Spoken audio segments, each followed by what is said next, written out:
estimados convidados, amigos, amigas e camaradas,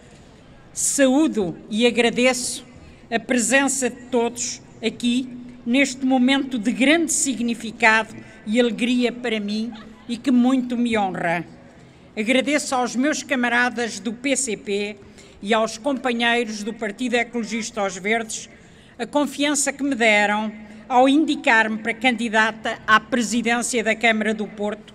num momento particularmente difícil da vida da cidade e do país, que requer uma intervenção ainda mais empenhada na resposta prioritária e urgente aos problemas dos moradores, especialmente atingidos pela crise sanitária, económica e social que vivemos, e a concretização de um projeto de cidade inclusiva. Chegamos aqui com um caminho percorrido de intenso diálogo com a cidade, na sua múltipla diversidade. Ao longo deste mandato, multiplicámos visitas, reuniões, audições diversas, que deram origem a requerimentos, propostas e recomendações, tendo por base a concretização dos compromissos eleitorais assumidos há 4 anos e pela reafirmação da prioridade na defesa dos interesses das populações, dos trabalhadores, dos serviços públicos e do poder local democrático, numa ligação estreita com os moradores e as organizações sociais existentes, incluindo o movimento associativo popular, numa atenção permanente às suas justas reivindicações e lutas, tendo conseguido a aprovação e a concretização de algumas mudanças e apoios que, apesar de muito insuficientes, melhoraram um pouco a situação de moradores, associações e trabalhadores, incluindo da autarquia.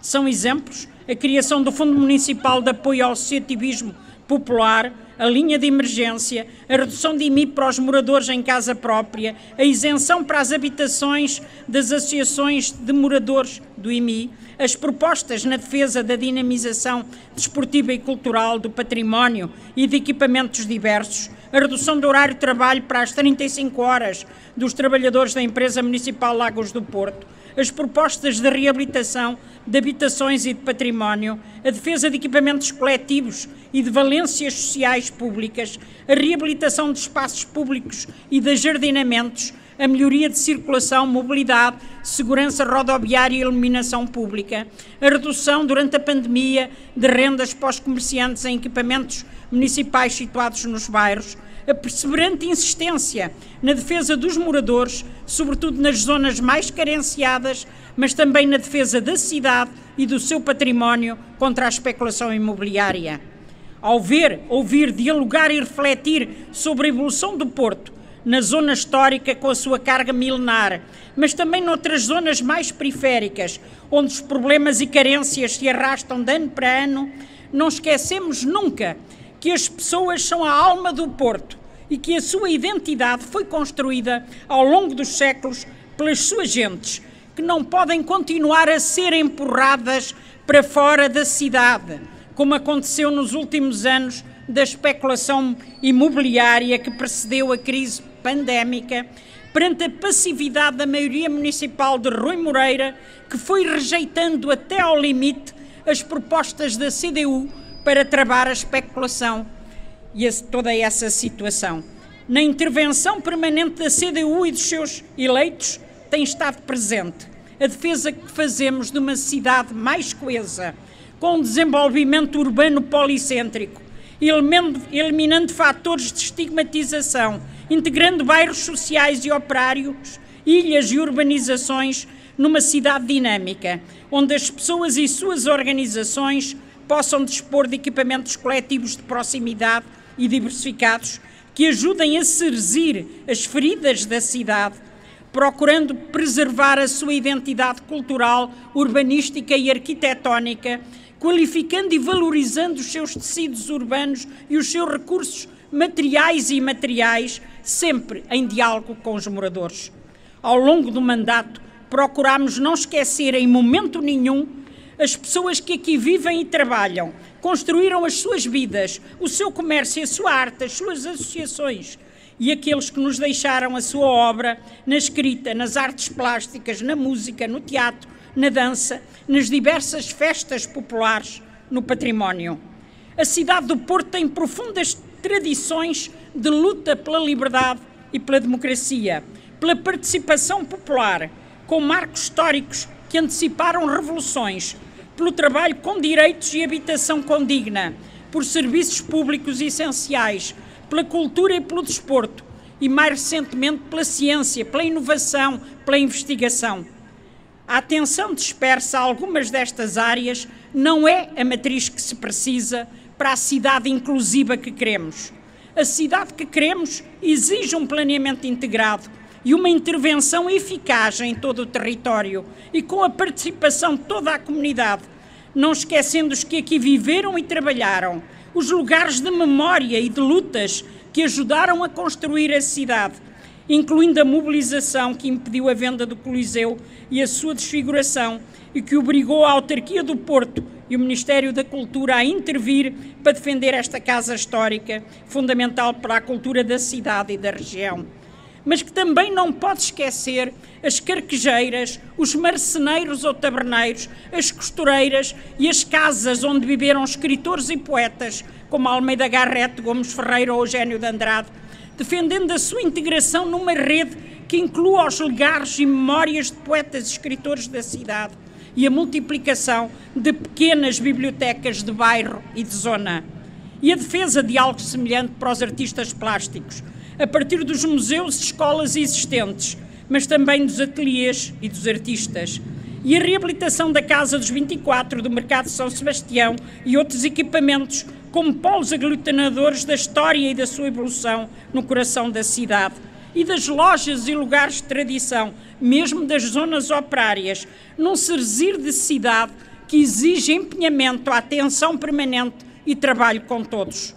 Na fase difícil que vivemos, onde mais se fez sentir a debilidade de algumas políticas públicas que fragilizaram serviços públicos no plano nacional e no plano autárquico, faz-se igualmente sentir os efeitos das concessões a privados que não só fragilizaram e encareceram serviços fundamentais para as populações, com destaque para o estacionamento privado, cantinas escolares, áreas de apoio social, creches e infantários, como debilitaram direitos dos seus trabalhadores. E isso é particularmente notório neste momento no Porto, onde se encerraram serviços públicos, se multiplicaram empresas municipais e concessões a privados, como sabem os trabalhadores e o estão a sentir na pele as populações, mas como também se faz sentir na falta de transparência e debate democrático e público em torno de temas centrais para a cidade e o seu futuro, como ainda agora aconteceu com as alterações dos projetos do metro, do metrobus e das novas pontes do Porto para Gaia. A situação atual está a demonstrar vivamente como tem sido justa a posição do PCP e dos eleitos da CDU, não só contra a política de concessões a privados de serviços públicos essenciais, como igualmente é um erro grave insistir na política de transferência de encargos da administração central para as autarquias, em áreas tão sensíveis como a educação, a saúde, a proteção social, a habitação pública e outros, posição resultante do acordo entre o PS e o PSD, com subalternização dos órgãos metropolitanos pela administração central, incluindo no embuste relativamente ao suposto processo de democratização das CCDRs. Ao andarmos por essa cidade e ao contactarmos diversas instituições e associações, tem sido clara esta preocupação com a transferência que se pode vir a fazer de políticas hoje nacionais para situações autárquicas municipais e o que isso pode desencadear numa cidade com um tecido social muito frágil, consequências graves de desigualdades e de pobreza. Fizemos a denúncia destas políticas, incluindo na dita transferência de encargos, onde a intervenção dos eleitos da CDU conseguiu unir diversos autarcas de diferentes forças políticas e permitiu condicionar a entrada em vigor de muitas destas transferências. mas impõe-se a necessária alteração da lei para impedir que em março do próximo ano isso possa acontecer. Impõe-se o avanço da regionalização para defender o poder local democrático, os serviços públicos de qualidade e os direitos das populações, tal como a luta que também continua pela reposição de freguesias onde as populações os desejem. Sabemos que o trabalho institucional implica não só a solidariedade e presença nas diversas lutas que têm vindo a ter lugar, mas também a apresentação de propostas e medidas concretas de apoio, seja pela reposição e melhoria de serviços públicos, pelo fim das concessões, incluindo no estacionamento, por melhores transportes, no apoio e solidariedade às lutas por salários dignos, trabalho com direitos, incluindo dos trabalhadores do município e das suas empresas municipais, seja por uma habitação condigna, por um urbanismo de qualidade, pela defesa de postos de trabalho, pelo apoio a micro e pequenos empresários, designadamente das áreas de serviços pessoais, da cultura e animação, do comércio e da restauração, tão profundamente afetados pela crise que vivemos.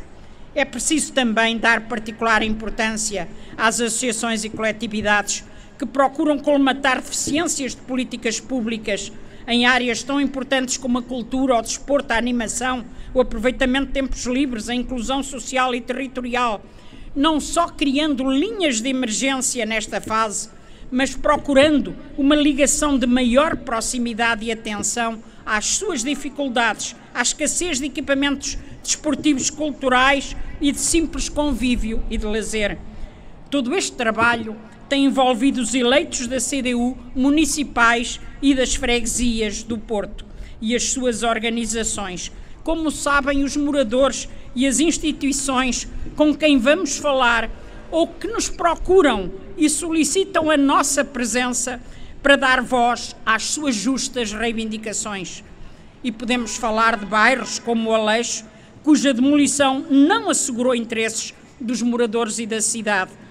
dos bairros de Parceria Antunes, de Montabella, de São Vicente de Paulo, de Fernão de Magalhães,